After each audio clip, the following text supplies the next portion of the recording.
দক্ষিণ এশিয়ার বৃহত্তম ছাত্র সংগঠন বাংলাদেশ জাতীয়তাবাদী ছাত্রদল নলছিটি সরকারি ডিগ্রি কলেজ শাখা কর্তৃক এসএসসি ও দাখিল পরীক্ষার্থীদের সাথে সৌজন্য সাক্ষাৎ ও বলপেন বিতরণ।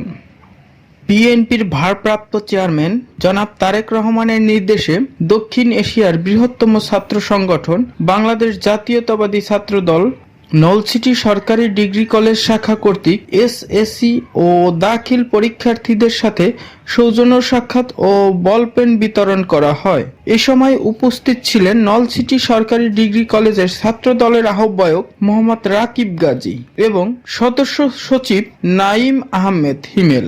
এছাড়াও উপস্থিত ছিলেন নলছিটি সরকারি ডিগ্রি কলেজের ছাত্র দলের অন্যান্য নেতৃবৃন্দ। মোহাম্মদ রাতুল গাজী, নলছিটি নিউজ ডেস্ক, বিজলি টিভি।